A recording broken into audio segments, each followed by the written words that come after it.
fields its way toward the Earth right now. It'll come by first in 2029, and we'll see it up there. It'll be closer than our satellites, a thing the size of the Rose Bowl hurtling through the air. And then it comes again in 2036, and that's when it may get interesting. The debate over just how close it'll get is sparking some serious debate between Russian scientists and American scientists. Here's a satellite picture of the thing. This is from, well, with this and, you know, this tells you nothing. But see it there? I don't know, that circly thing in the middle maybe? This was from 2004. It doesn't look very intimidating here. Both sides seem to agree that in 3 decades, the asteroid will fly very close to Earth. But Russian scientists warn that our planet's gravity could change the asteroid's path and set it on a collision course. NASA scientists say there is a minuscule, little bitty chance of that happening. 1 in 250,000. Better than winning the lotto, and somebody will. Well, joining us now, Michio Kaku. He's a theoretical physics professor at City University of New York, CUNY. He's also the author of Physics of the Future, and a new book coming out in about a month, and we'll tell you about that in about a month. So, good to see you. 2029, it flies by underneath the satellites. That's right. Mark it on your calendar. Friday the 13th, April 2036. The that's big the one. second pass. On the second pass, right. The first pass, like you said, it comes right underneath our satellites. You can actually see it whizzing right overhead. Wow. And on the second pass, it might actually be a nation buster. It'll take out Germany. It'll take out France, England. Not England. Or the entire northeast of the United States. Careful. It'll hit with a force of 100,000 Hiroshima bombs. Really? If it hits. If it hits, right. It's a catastrophe beyond human comprehension. And the head of the Russian Space Agency has said that the Russian scientists should think of some ways of deflecting it or handling this menace in 2036. What are we going to do? Shoot it with a laser? Well, everyone thinks we'll send Bruce Willis out there with the space shuttle. But the space shuttle can't even reach outer space. We're phasing it out, and the space shuttle only spins wheels around the planet Earth. It cannot even go to deep space. We need a new booster rocket to take us out there. Maybe China will build us one. Maybe, and then we have to nudge it out of the way. The farther it is, the easier it is to push it out with rockets so it'll miss the planet Earth. But it's something that we have to take seriously. This is the first major threat from a giant meteor or asteroid. Were it to hit us, do we know what it would do to our rotation around the sun and the spinning on the axis? Well, it will definitely affect the rotation of the Earth as it goes around the sun. The immediate impact would be a gigantic shock wave going out maybe 50 to 100 miles, then firestorms going out to hundreds of miles beyond that. Firestorms. And then meteorites raining back down on the planet Earth. So the devastation would be on the order of 500 to 1,000 miles. Think of a bullseye containing half the United States. That's the potential impact. And again, it's a very tiny probability, but we're watching it very carefully. Because the thinking among some of these Russian scientists is that the first time it passes, the gravitational pull of the Earth could pull it closer, and then on the second pass in 2036, the wild card is also the atmospheric disturbances. It's going to come right to the outskirts of our own atmosphere. Friction is going to take place, and that's unpredictable. We simply don't know how it's going to react as it whizzes through the atmosphere of the Earth, and that could affect the second pass. And that's why we're keeping our fingers crossed in 2036. 2 sets of fingers crossed. But isn't the world ending in 2012? The Mayan calendar seems to indicate. Well, if you look at the Mayan calendar, it actually says that it's cyclical, and we could be witnessing a rebirth. We should be celebrating then. And personally, I hope to be around in 2013. So don't sell the store, don't get divorced, don't ruin your life in 2012. All right, I'm sure some people will. News from the future. 2012 is going to be weird. It's great to see you. I'll see you in a month for that new book, right? Right, Physics of the Future, about the next 50 to 100 years. I can't wait. Interviewed 300 times. Now, here's the asteroid story. An asteroid the size of the Rose Bowl, more than 1,000 feet across, fields its way toward the Earth right now. It'll come by first in 2029, and we'll see it up there. It'll be closer than our satellites, a thing the size of the Rose Bowl hurtling through the air. And then it comes again in 2036, and that's when it may get interesting. The debate over just how close it'll get is sparking some serious debate between Russian scientists and American scientists.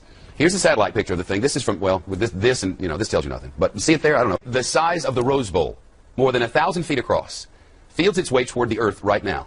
It'll come by first in 2029, and we'll see it up there. It'll be closer than our satellites, a thing the size of the Rose Bowl hurtling through the air. And then it comes again in 2036, and that's when it may get interesting. The debate over just how close it'll get is sparking some serious debate between Russian scientists and American scientists. Here's a satellite picture of the thing. This is from, well, with this and, you know, this tells you nothing. But see it there? I don't know, that circly thing in the middle maybe? This was from 2004. It doesn't look very intimidating here. Both sides seem to agree that in 3 decades, the asteroid... Really delighted that we have such a wonderful turnout on this miserable day that will mark the Yankees' win of the first game of the series.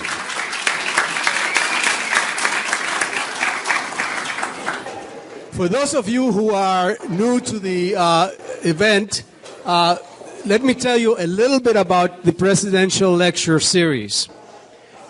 We started this series in the year 2001, and the purpose of the lecture series is to showcase the tremendous talent of the faculty of the City University of New York.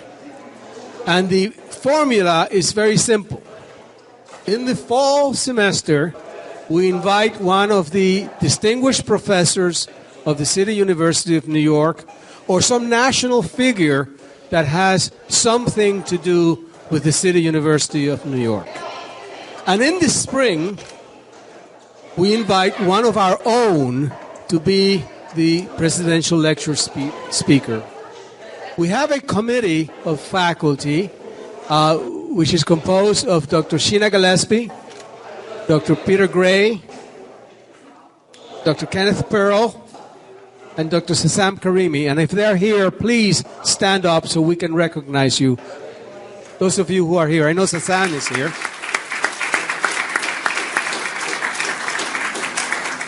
These are the individuals who bear the brunt of the consequences of asking the wrong speaker to come and speak to you. But they haven't missed yet. And frankly, I think that today we have one of the most popular, the first time that we have a television star among our midst, and the first time, well, maybe not the first time, because every academic senate you have one of those, but the first time we have one of the recognized 100 brightest people in New York City by New York Magazine. This is Professor Kaku, who is distinguished professor at City College, and he is a theoretical physicist and the Henry Samat Professor at the City College of New York and the Graduate Center of the City University of New York. He has taught for over 30 years, and he's a graduate of Community College of Harvard. You got it now, right? And now he's at the Harvard of Community Colleges, Queensboro, and he's earned his doctorate, obviously in physics, from the University of California at Berkeley. He's one of the founders of the string field theory. Now, you know about string theory. Maybe some of you may know some about it, but I know that all of you know about Star Trek, and all of you know about Beam Me Up Scotty, and all of you know about energy fields. So you all know a little bit about string theory. I really personally believe that Dr. Kaku is a contender and eventually will be a winner of the Nobel Prize in Physics because of his work. And I hope that that happens. You want to have the pleasure of seeing him in person today, but if you want to see him on television, on December 1st, he starts a new series on the Sci-Fi channel called, I'm sorry, I don't know the title of the series, but he starts a series on December 1st on the Sci-Fi channel, and I hope that you all see it. I was very interested in looking over the book, The Physics of the Impossible, because it addresses how science fiction technology will be something real in the future. And you can think about the possibilities. Think about somebody in the year 1901 thinking about going from the New York to Europe in 5 hours. Think about the impact of technology, and I'm certain he's going to talk about all of that. But use a little bit extrapolation and look at what can happen in the future, and then look a little bit to the Star Treks of the world and see how somebody has imagined what can happen in the future. But that's all in our imagination. Let's talk to an expert. Let's talk to somebody who knows the theory behind all of that technology.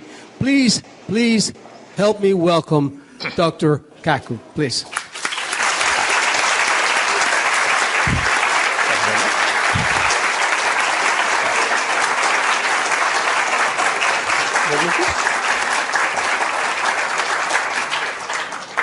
Thank you very much. After such a great introduction, I can't wait to hear the speaker myself. Let me also say I have an admission to make. I have to confess that, New York Magazine voted me as one of the most 100 smartest people in New York. However, in all fairness, I have to say that Madonna also made that same list. So, how accurate could that list be? Now today I'm going to talk about the future, 20, 30, 40 years into the future. I've had the privilege to interview 300 of the world's top scientists. Now I'm a physicist. We're the ones who invented the laser. We invented the transistor. We created the electronic computer. We created television, radio, microwaves, MRI. We created the internet. We wrote the World Wide Web. And whenever we create something, we predict how our creation is going to proliferate through society. When we helped to invent the internet, one physicist made a prediction. He said that the internet will become a forum of high culture, high art, and high society. Well, today we know that 5% of the internet is pornography. But that's because teenage boys log on to the internet, not anyone here. Just wait till the grandmas and grandpas log on to the internet. Then 50% of the internet will be pornography. Let me also say that when I was just a little bit younger than you guys, I was fascinated by physics. For me, physics was the way to go. So when I was in high school, I went into my mom and I said, "Mom, can I have permission to build an atom smasher in the garage? A 2.3 million electron volt electron particle accelerator." And my mom looked at me and said, "Sure, why not? And don't forget to take out the garbage." So I took out the garbage and I went to Westinghouse and I got 400 pounds of transformer steel, 22 miles of copper wire, and I built a 2.3 million electron volt electron accelerator in my garage. The magnetic field was 10,000 Gauss. If you walked by the magnets, it was powerful enough to pull the fillings out of your teeth if you got too close to my magnets. Finally, it was ready. I plugged it into the wall socket. It consumed 6 kilowatts of raw electrical power. I can hear the crackling of all the capacitors. And then I heard this pop, pop, pop sound, and the whole house was plunged in darkness. I had blown out every single fuse in the house. My poor mom, she'd come home from a hard day's work, the lights would flicker and die. And then she'd say, "Where's the fuse box?" And then she'd say, "Why couldn't I have a son who plays baseball? Maybe if I buy him a basketball. And for God's sake, why does he have to build these machines in the garage? And hey, why can't he find a nice Japanese girlfriend? I mean, why does he build these machines in the garage?" Well, that machine got me into Harvard and began my career as a physicist. So today, I'm going to give you a guided tour of the future. However, there's a danger that sometimes we physicists know too much. Let me tell you a story and then I'll begin. Over 200 years ago, we had the great French Revolution. And one day there were 3 gentlemen about to lose their head to the guillotine. There was a priest, a lawyer, and a theoretical physicist, just like me, about to have our heads cut off. Well, they put the priest's head on the chopping block. And they asked him, "Do you have any last words before we cut your priestly head off?" And the priest said, "Yes, yes." He said, God from above, he shall certainly set me free." Well, all eyes were on the blade. They raised the blade. The blade came down, swish, and it stopped right before it hit the neck of the priest. Well, the mob had never seen this before. They were shocked. They said, "God has spoken. Let the priest go." And now let's see about the lawyer.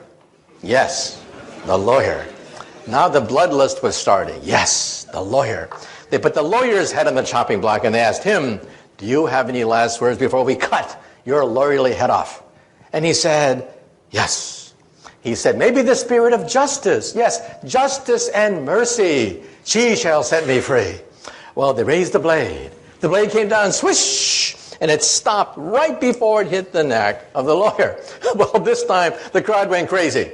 They said, "Let there be a national holiday. Today, God has spoken. Justice, mercy have spoken today." And now let's see about that theoretical physicist. Well, they put the physicist's head on the chopping block and they asked him, "Do you have any last words before we cut your head off?" And he said, Yeah, I got some last words. And he said, "I don't know too much about God. And I know even less about the law. But I do know one thing. If you look up, you'll see that the rope is stuck on the pulley. And then he said, if you remove the rope, the blade should come down real good. Big mistake. Big mistake.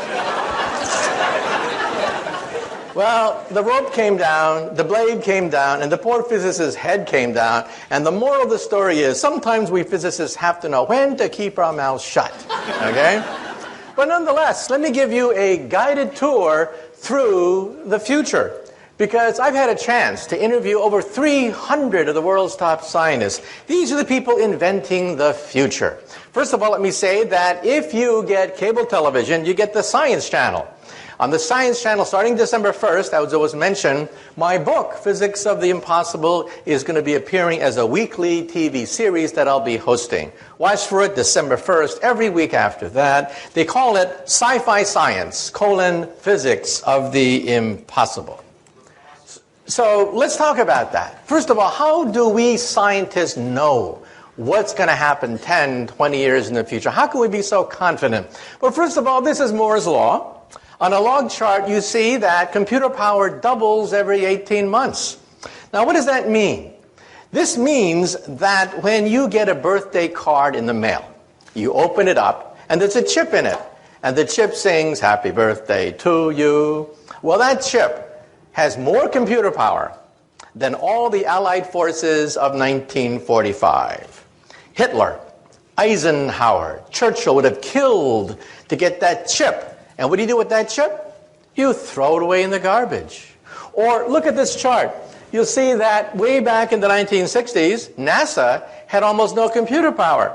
Your cell phone today, one cell phone today, has more computer power, according to this chart, than all of NASA when they put 2 men on the moon.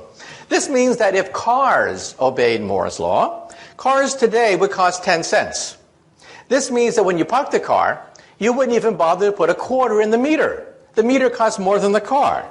So you wouldn't have to just park the car and walk away from it.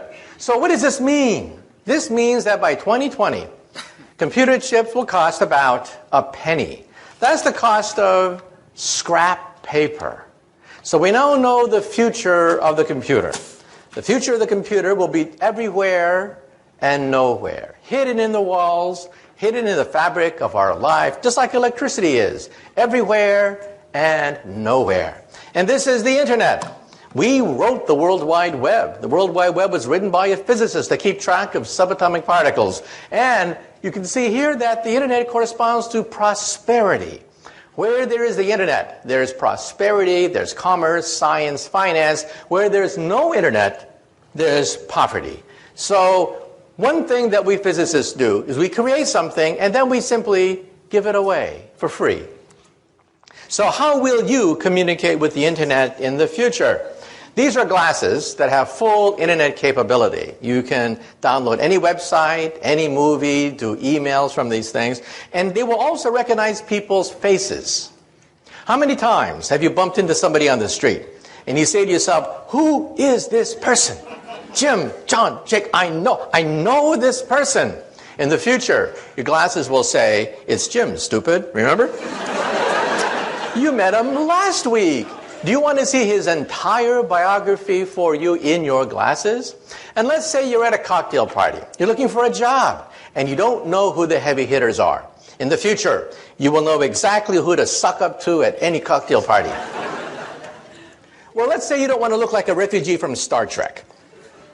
In the future, the screen of your glasses, or use as like a jeweler's lens as an attachment to your glasses. Fashion models will be wearing these things. Young people will demand to have full internet capability, any video, any movie, any website, any music, downloaded via your glasses. Now you may say to yourself, wait a minute, maybe I don't wear glasses. No problem. In the future, they'll be in your contact lenses. These are internet contact lenses that we physicists are trying to build. Imagine taking a final examination. Ha! Immediately the light bulbs begin to flash, right? think of taking a final examination. You realize that in the future, professors are going to have to throw out their final exam because you can't simply record memorization on a final exam anymore. You'll have to convey concepts, principles, rather than memorizing the names of the crystals or the shapes of the minerals or whatever. Imagine full internet capability in your glasses. Well, we physicists are working on this even as we speak. Imagine, for example, going to a foreign country. You bump into somebody and they start to talk to you in a foreign language. No problem. In the future, you will see subtitles. Subtitles of a foreign language in your contact lens. And let's say you visit the ruins of Rome. It's such a big disappointment. You read about the great Roman Empire, and then you see all that's left, almost nothing left of the empire. You go to the Roman Forum, and you only use imagination, thinking of Julius Caesar and Mark Antony at the Roman Forum. No problem. Your contact lens will recreate the full animation of the height of the Roman Empire as you walk through the ruins. This is called augmented reality, not virtual reality, a mixture of reality with animation, with subtitles, with translations. Let's say you're driving a car. Your contact lens will give you exactly how fast you're moving, how much gas you have, and will even point out landmarks as you are driving. GPS, all of that, without ever having to leave the steering wheel of your car. So this is what happens with Moore's Law. That computer chips will cost a penny, like electricity. They'll be everywhere and nowhere. When you walk into a room today, what do? You look for the light switch, right? The first thing you do is you look for the light switch. You assume the walls have electricity, even though it's invisible. In the future, when you walk into the room, the first thing you will do is look for the internet portal. You will assume the room is intelligent. So this is your cell phone of the future. This is how you will communicate with others. One screen for any video, one screen for any website, one screen for any movie that's ever been done. You'll access the entire database of the planet Earth almost for free. And let's say you have a BlackBerry. You know how tiny that BlackBerry's a typewriter is? Well, in the future, we'll have e-paper. You'll simply scroll out paper, which is intelligent, and you'll type on that sheet of paper. So your cell phone is an entire PC. In fact, it has more power than a supercomputer of today. In fact, wallpaper will be so cheap that when you put up wallpaper, it'll be intelligent. Wallpaper will be as intelligent as your computer today. This is your living room of the future. This is how you will communicate with people. Let's say you're on a college campus, and let's say it's Friday night, and you do not have a date. We all know what you do. You get stone drunk. In the future, you'll go up to the wall screen, and you'll say, "Mirror, mirror on the wall, who's available tonight?" The wall screen will then contact all the other wall screens that are out there. The wall screen knows exactly the kind of person you like, physical characteristics, age, whatever, and hook you up to whoever else is looking at their magic mirror and saying, "Mirror, mirror on the wall." Then you'll go out and have some fun, come back to your apartment, and then you want to see a movie. So you'll say to the wall screen, "Mirror, mirror on the wall, we want to see Casablanca, except remove Humphrey Bogart's face and put my face instead. And remove Ingrid Bergman's face and put my date's face instead." Now, some people are a little bit afraid of this, but realize that when the internet was first created by we physicists, it was male, it was hierarchical, it was to dominate over the Soviet Union. Why did the Pentagon give us millions of dollars to create the internet? It wasn't so that you could email your friends. That's not why we physicists created the internet. It was created to dominate a nuclear war with Russia so we can communicate and rebuild America after New York City is in ruins, Los Angeles, Chicago are vaporized. That's how we're going to recreate America after World War III. Today, the internet is female. 51% of the users of the internet are women, and they use it to touch people. That's what it's all about. Technology looks frightening when you don't know it. But then you realize the whole purpose of the technology is to be female, to touch people, make contact with people. So the internet has flipped from being a war-fighting device to be a device that allows you to communicate to all your friends. That dog, for example, on the left, is a cyber dog. It doesn't really exist. It babysits your kids, runs, barks. That dog does everything except pee on your carpet. Let's say it's Thanksgiving time and you're lonely because one son's in Australia, another one's in Russia. We're putting chips everywhere. Chips are going into toys now. Toys are becoming intelligent. This is causing a problem for the English language. A contradiction in terms called smart Barbie dolls. Another contradiction in terms is Microsoft Works. That is also a contradiction in terms. So again, any technology looks frightening when you first see it, and then you realize, hey, the whole purpose of this technology is to touch someone, to reach out and to touch people. This is your office of the future. Today, of course, your office is built around the PC, but why should that be? The PC of the future will disappear. The future of the computer is to disappear. Electricity has disappeared. We no longer see electricity. Intelligence will also disappear into the fabric of our lives. These are scrap computers. This is your office of the future. You'll scribble on a sheet that has full word processing capability, paint capability, and then you'll throw it away. And as you go from room to room, your files move with you. Your files are more important than the computer. The computer only costs a few pennies, after all. In fact, when you go shopping, today you have a barcode whenever you buy something. In the future, instead of having a barcode, it'll have a chip. The chip will cost less than the barcode of the future. And so this is how you will move from office to car, car to home, home to office. The software follows you seamlessly everywhere you go.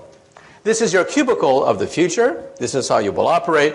And like I said before, if you don't like to be in a cubicle, you just talk to the wallpaper. The wallpaper is fully intelligent with a screen, what have you.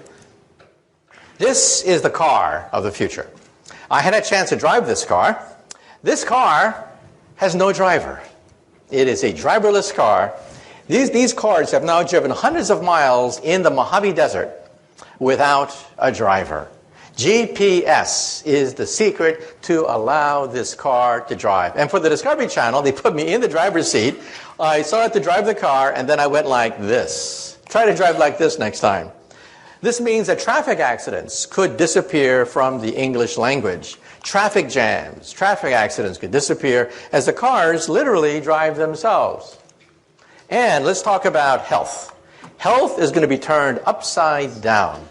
First of all, when you go to the doctor, your doctor will be in your toilet. You'll go to the doctor 3 times a day. The doctor will analyze your body fluids, and it will tell you that you eat too much animal fat, too much salt, too much sugar in your diet. Isn't the future wonderful? Even your toilet will tell you that you have an unhealthy diet. Well, ladies and gentlemen, this could be the cure for cancer. Because today, if you feel something in your breast, it's too late. It's really too late. You have 10 billion cancer cells growing inside your breast. Surgery is required almost immediately. In the future, when you go to the toilet, your toilet will analyze proteins emitted from cancer colonies of maybe 100 cancer cells, not 10 billion, but 100, and tell you, oh, by the way, you'll have breast cancer in 10 years. Well, watch out, but no rush. And there'll be chips scattered throughout your bathroom, which will analyze DNA. How do we know this? Because my friends are building these chips. They're called DNA chips. Chips that allow you to scan DNA within a matter of minutes. So even as you're going to the bathroom, combing your hair, what have you, your bathroom is giving you a complete medical examination. And we now know that DNA is computer tape. Instead of zeros and ones, zeros and ones, zeros and ones, we have ATCG, ATCG. And we can read computer tape just like we read DNA. So how will we do it? Every time you blow in a glass, you leave DNA there. It will sample the DNA and scan for all your genes. I had my genome scanned. Most of my genes have been scanned, put on a CD-ROM, which I then showed to the camera. Realize that you will have this very soon. To have all your genes read today costs $50,000. Within a few years, it'll be down to $1,000. And perhaps in 10 years, it'll be maybe $100. This is your owner's manual. In your home, you have an owner's manual for your VCR, your iPod, your computer, your TV set. You have an owner's manual for everything except one thing, your body. This will be your owner's manual. In fact, when they scanned my DNA, they even told me where my ancestors came from 20,000 years ago. So I now know my family lineage out to 20,000 years. So what will it be like to go to the doctor's office? We will not only scan your DNA. If we find something wrong with an organ, we will replace it and grow another one. This is an ear, except it's made out of plastic. Plastic sponge that dissolves with time. We take some cells from your ears, seed it into this ear, and it grows. It grows, leaving a perfect ear. Then the plastic dissolves with time because it is biodegradable. Here's bone on the left, ears on the right. Today, we can grow bone, blood, skin, cartilage. We can grow noses, ears, blood vessels, heart valves. The first bladder was grown 3 years ago. The first windpipe was grown just a few months ago. And we will grow the first liver perhaps in 5 more years. So for you alcoholics in the audience, there's hope. If you can hold on for 5 more years, you may be able to have your own liver. So let's now have the first DVD where we're now going to go into the hospital of the future. What it will be like if we can grow organs by seeding it with cells. What will it be like if surgery is done in 3 dimensions? So let's have the first video from the Discovery Channel, a program that I hosted called 2057, 50 years from now.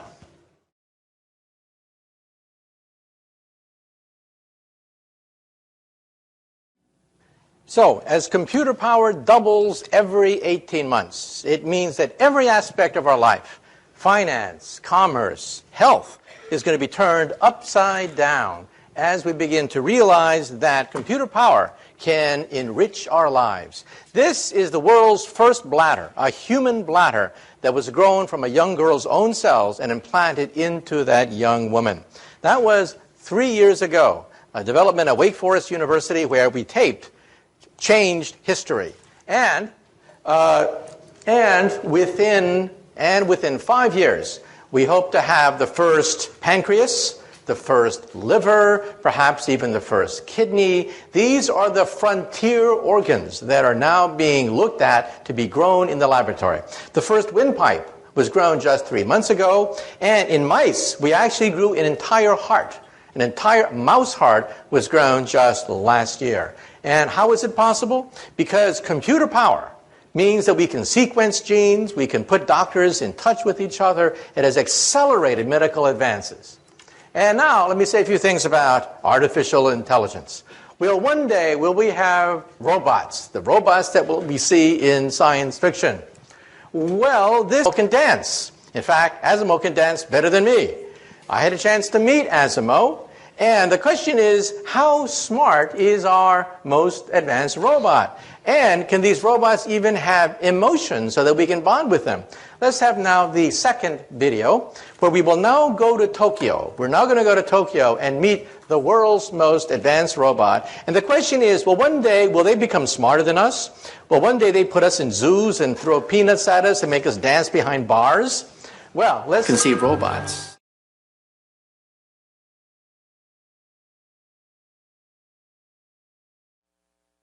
The question is, how smart are our robots?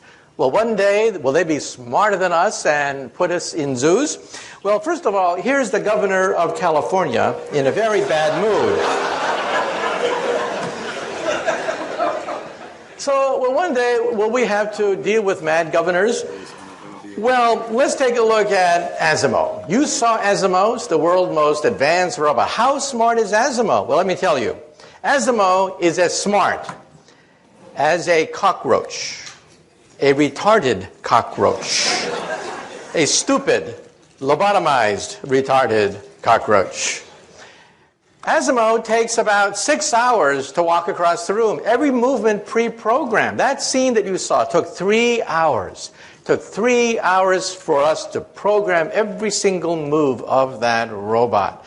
So why is Japan spending so much time on these robots? Well, let me tell you a secret. Japan's population is the fastest aging population on Earth.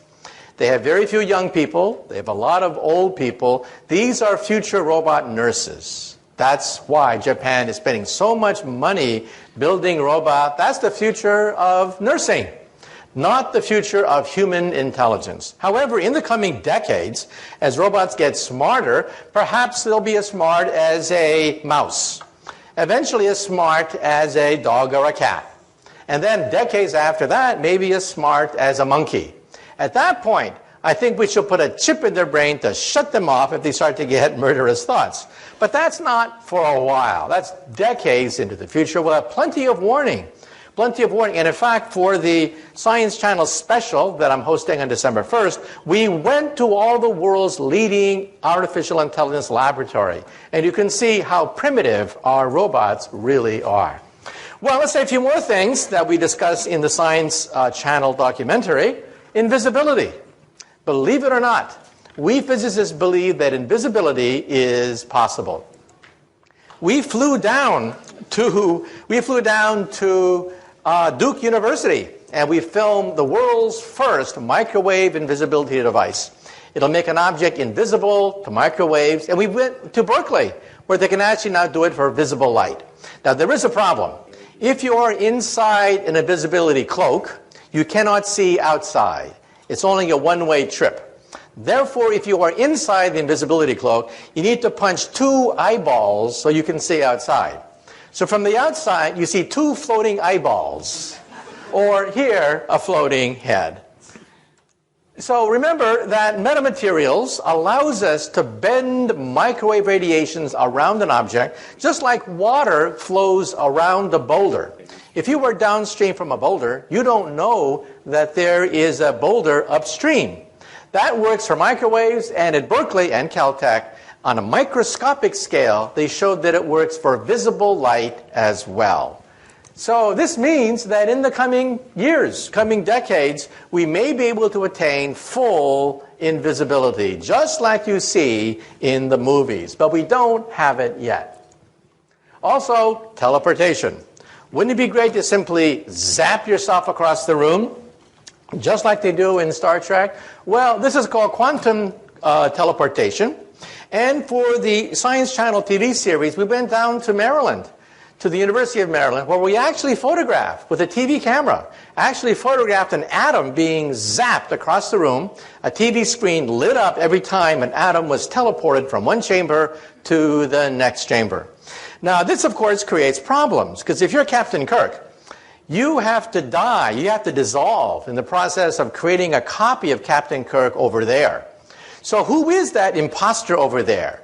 That imposter over there looks like Captain Kirk. He sells Priceline just like Captain Kirk, okay?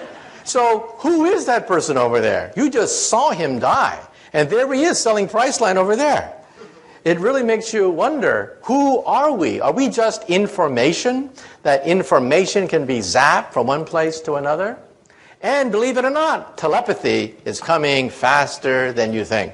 We taped this again for the Science Channel special, 12 episodes, 30 minutes apiece, starting December 1st.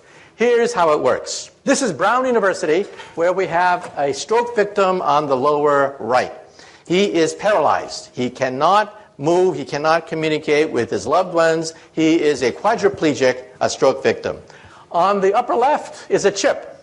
They put the chip in his brain, shown on the lower left. You can see the dot where the chip is placed. You hook up that chip to a laptop.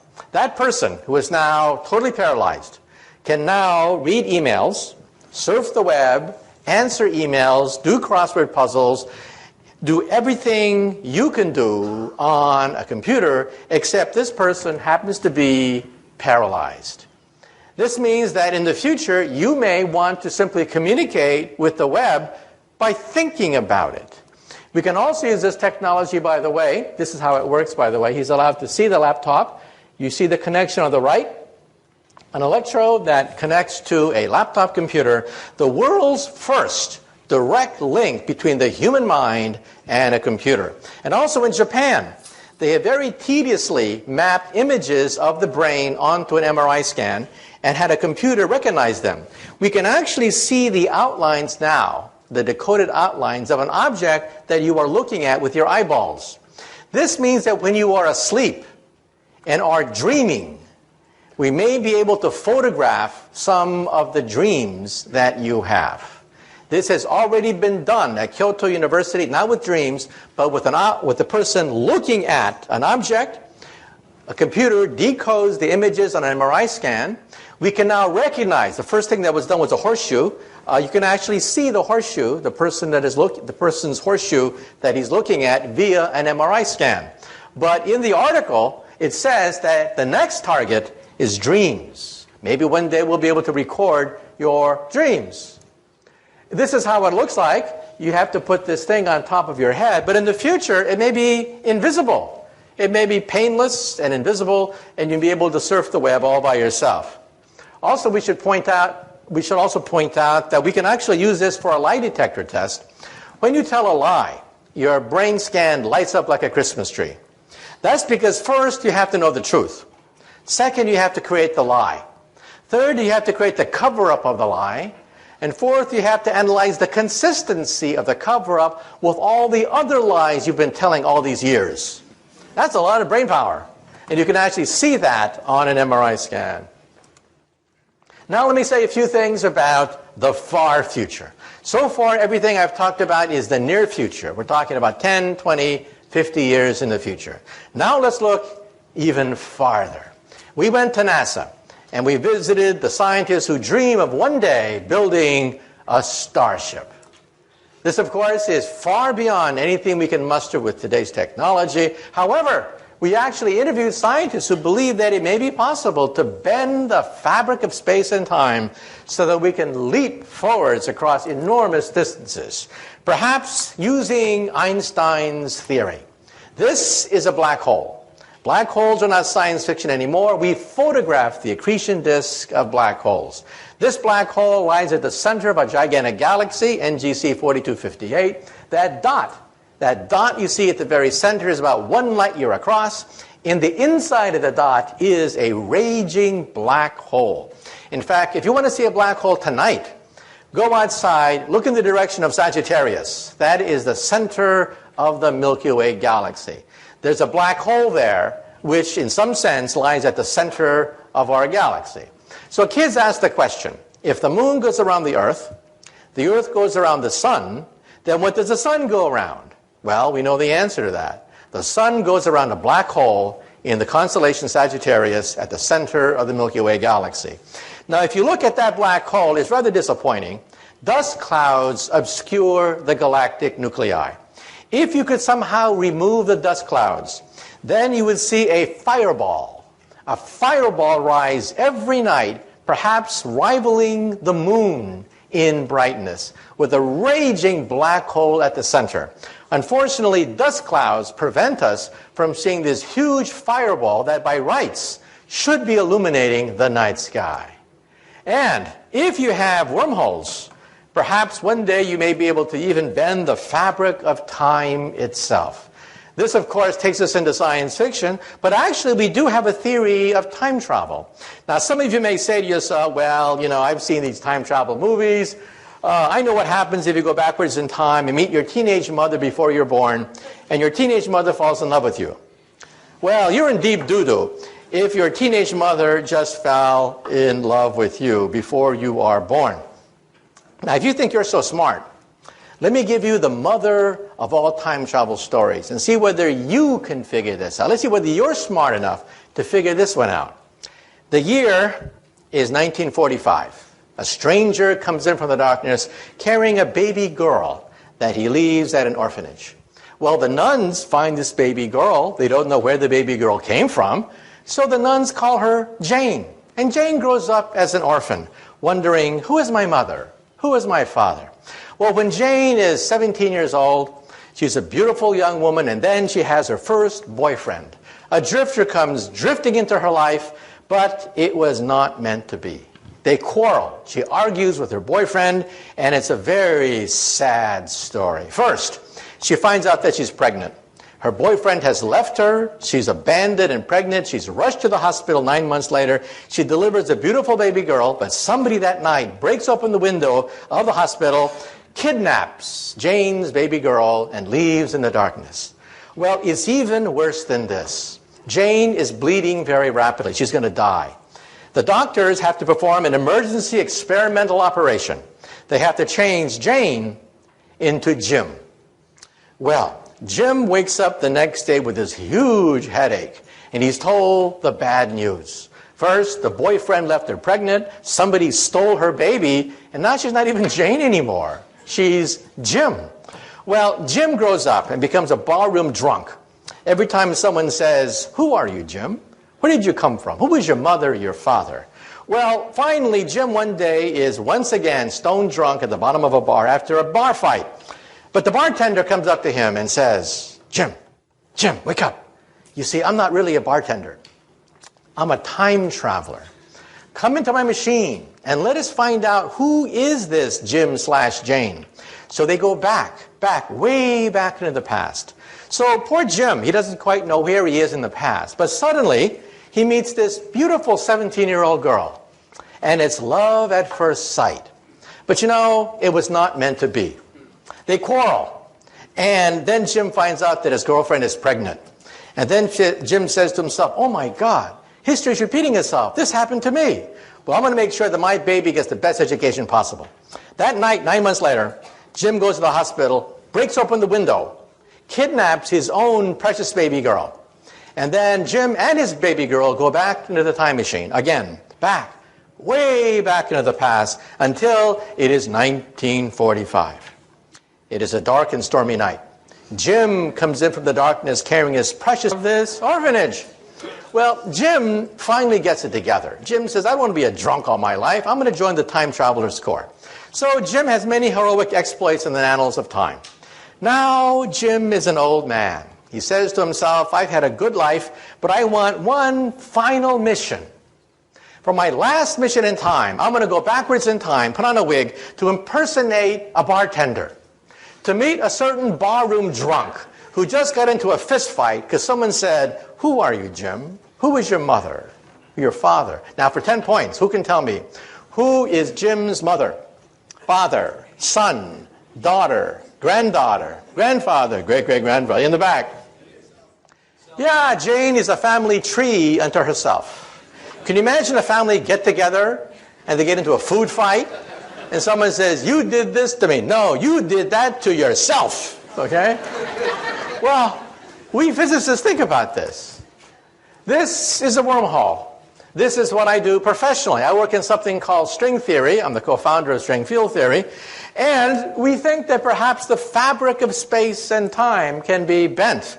In which case, perhaps you just may be able to go backwards in time. However, the energy necessary for this is the energy of a black hole. So this is not for us anytime soon.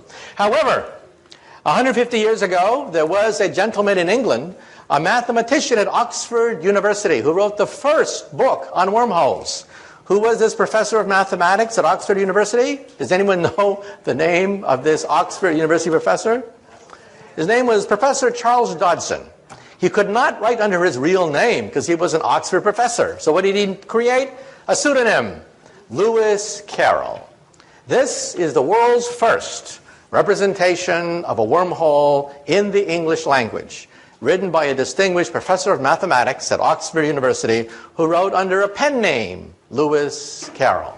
In fact, Queen Victoria was so enchanted by Alice in Wonderland that she wrote Professor Dodson a letter. Queen Victoria said, please, please, please, give me your next book, which he did. It was a treatise on higher mathematics that he sent to Queen Victoria. Okay?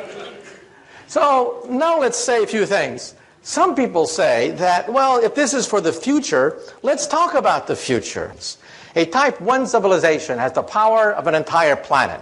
They are a planetary civilization. They harness the weather, They can play with thunderstorms. They play with hurricanes and volcanoes. That's type 1.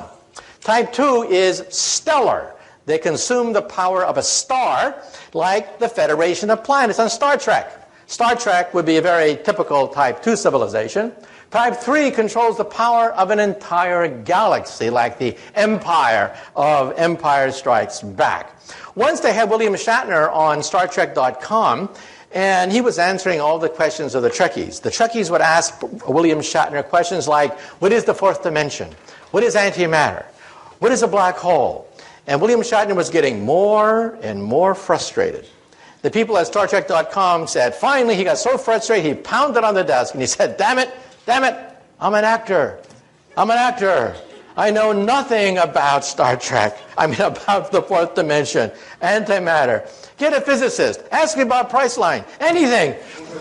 So they had me on later, and I had to answer all the questions of a Trekkie. Well, Star Trek is a type 2 civilization. They can barely harness the power of a star. This is type 1. A type 1 civilization is planetary. In about 100 years, we will be a type 1 civilization. What are we today? We are type 0. We don't even rate on this scale. We get our energy from dead plants, oil and coal. This is type 2. Type 2 is stellar. They control the power of a star. They are immortal. Nothing known to science can destroy a type 2 civilization. Even if their mother's star goes supernova, they can simply leave or just move the planet. And this is type 3, where they can actually play with black holes. I once gave this talk in London at the planetarium there, and a little boy comes up to me, about, age 10, real pest. He comes up to me and he yanks on my pants, and he says, Professor, you're wrong. There's type 4. And then I looked down on this little 10-year-old boy, and I said to him, shut up, kid. Why don't you go play in traffic? There's a nice intersection over there. And he wouldn't go away. He just kept yanking on my pants, and he said, Professor, you're wrong. There's type 4. And I said, look, kid, there are planets, stars, and galaxies. That's it. So any advanced civilization would have to be planetary, stellar, or galactic. And he insisted, you're wrong. There's the power of the continuum. Now, any Star Trek fans out there? What civilization harnesses the power of the continuum? The cube. Very good. Now, if you did not understand what just transpired, get with the program. Get with the program, okay? It's on every Tuesday night. Get with the program, for God's sake, okay? So one day, will we be able to harness this fantastic power, the power of the 11th dimension? This is my domain. This is what I work on. I work on string theory. We're going to begin to test the string theory starting next month. Watch for it. End of November, beginning December, they're going to crank up the biggest machine of science ever created, the Large Hadron Collider. And we're going to be able to test the periphery of this theory starting next month outside Geneva, Switzerland. It'll take years, of course, to analyze the data.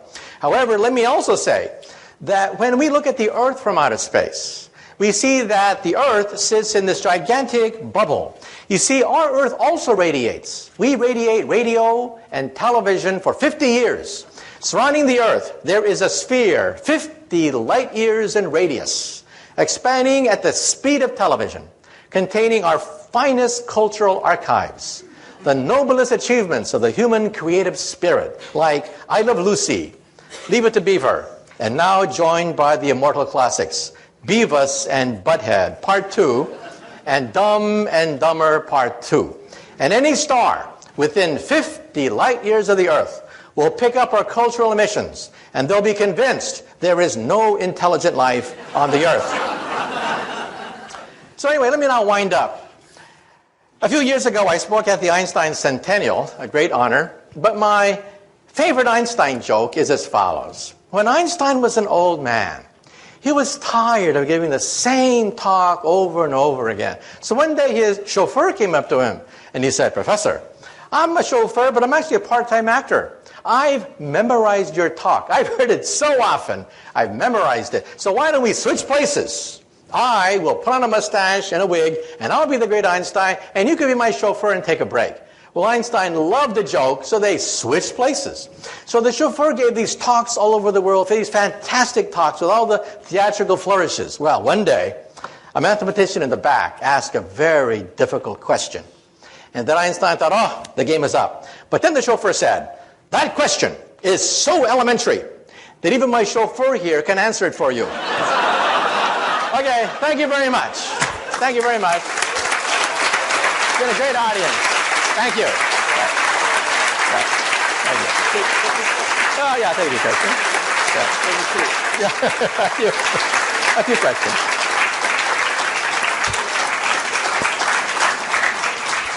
Wonderful, right? Really wonderful. Dr. Kaku will take 2 or 3 questions because the time is short. So, you have a question?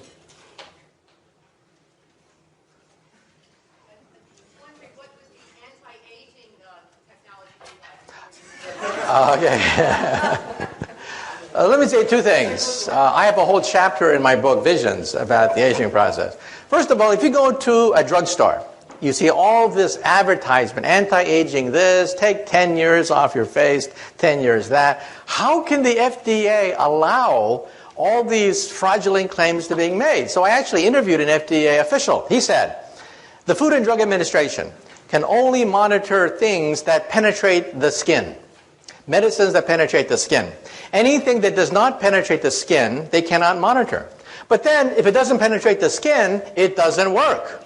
So in other words, you can only lie through your teeth as long as it doesn't work.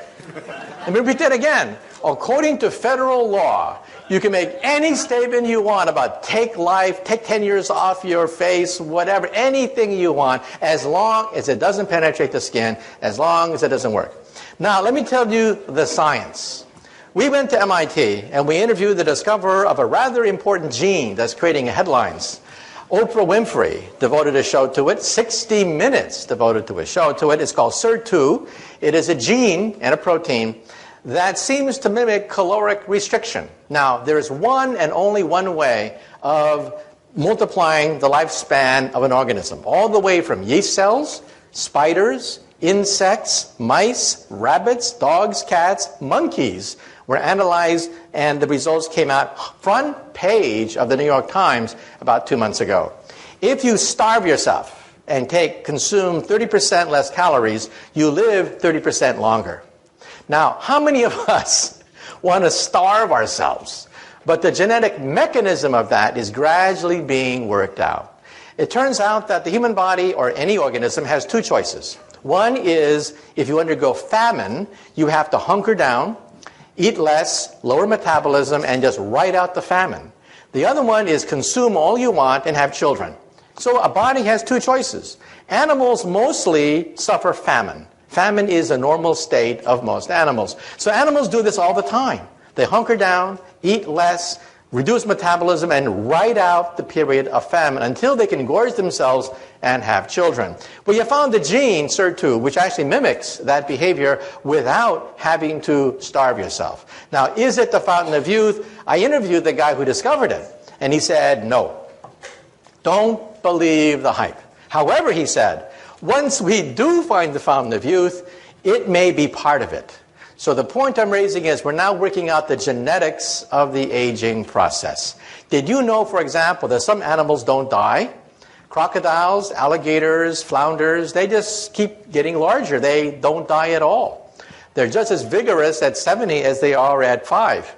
So how come your textbook says that the crocodiles die at age 70? That's because the zookeeper died at age 70, okay? Crocodiles just keep on going. They have no known finite lifespan. They simply get bigger. So in the animal kingdom, you know, it's not necessary to die or age. They just keep getting bigger. That's why you don't see gigantic crocodiles. It's because they die of starvation, accidents, or disease. But they have no finite lifespan. So it's not necessary to die. They're just as vigorous with no aging. So the short thing of it is, A, it's still a long ways to go.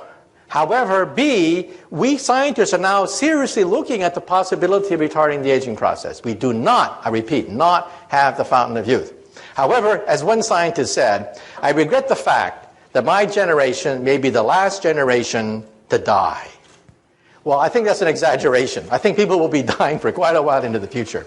But it does mean that real progress is being made in the aging process, which is something I could not have said a few years ago. How about you? Your desire to prove Einstein's theory correct. How close are you? Well, we want to go beyond Einstein because Einstein's theory breaks down at the center of a black hole and at the instant of creation. Einstein's theory makes no sense whatsoever. We need a higher theory. The only higher theory which includes the quantum theory and Einstein's theory is string theory. It is the only game in town. Some people say, well, if I don't like string theory, give me an alternative. And the answer is, there is none. It is the only game in town. You either work on string theory or you just work in the wilderness. So next month, we're going to begin to crank up the Large Hadron Collider. Now, the Large Hadron Collider will not eat up the Earth, as some people claim, because every day cosmic rays from Mother Nature rains radiation on the Earth more powerful than anything we can create with this pea shooter called the Large Hadron Collider. So we're going to begin to test the periphery of the theory. The theory itself is too difficult to test directly, but we hope to find indirect proofs by looking for what are called sparticles. Sparticles are superparticles, a new class of particles that we hope to create with the Large Hadron Collider. And again, it'll take a few years to analyze the data, but the machine will be cranked up next month.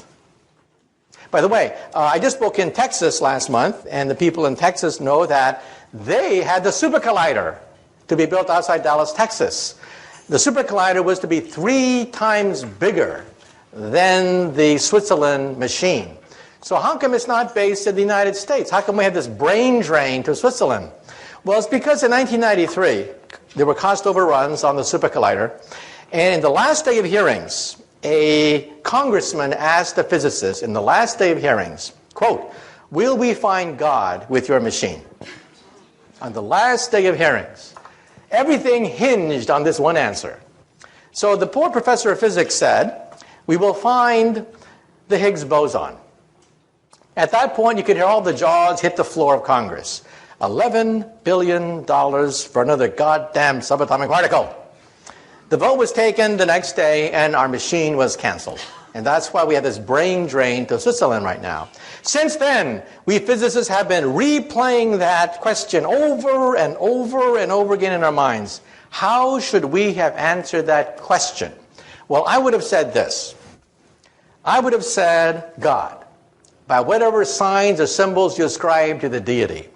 This machine will take us as humanly possible to his or her greatest creation, Genesis. This is a Genesis machine. It'll recreate on a tiny scale the most momentous event in the history of our universe, its birth. Instead, we said Higgs boson, and our machine was canceled. I should hope that the next time we get asked that question, we think about the answer a little bit more.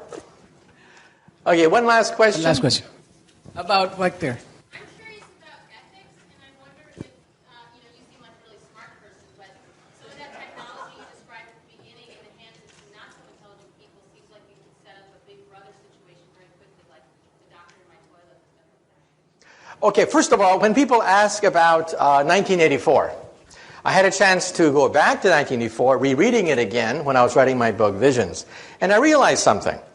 The Internet could have been a device like what happened in 1984. A device which monitors everything, knows everything. However, an event happened, and that is the Soviet Union broke up. The Internet was a war-fighting machine. Secret, for the most part, devised by military scientists, used by physicists like myself. But after the breakup of the Soviet Union, the National Science Foundation did something rather momentous. They gave it away for free. For free, they gave it away. Today, it is impossible to recreate 1984 because the Internet is everywhere. If the President of the United States were to try to ban the Internet, the reaction would be laughter. people would just laugh at him. It's unstoppable. So I think 1984 is not possible. However, there was another book written around that time.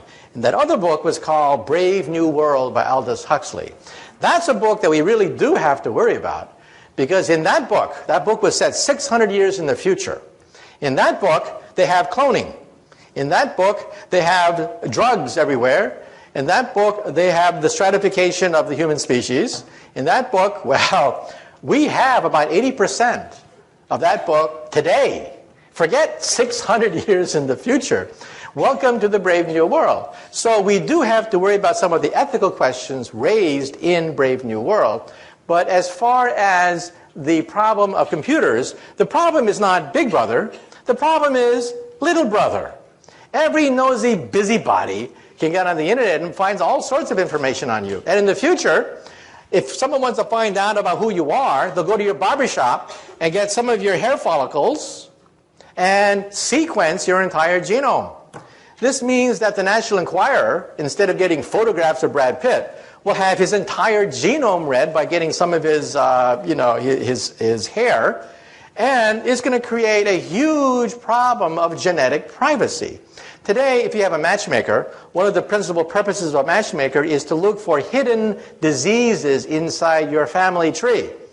Well, in the future, all a matchmaker has to do is go to your barbershop and can find all sorts of genetic diseases inside your family tree. So genetic privacy is going to be a problem because DNA sequencing is so advanced, and it only costs a few $100 to analyze every single gene in your body. Okay, well, thank you very much. Thank you very much. It's been a great crowd. Thank you. Thank you.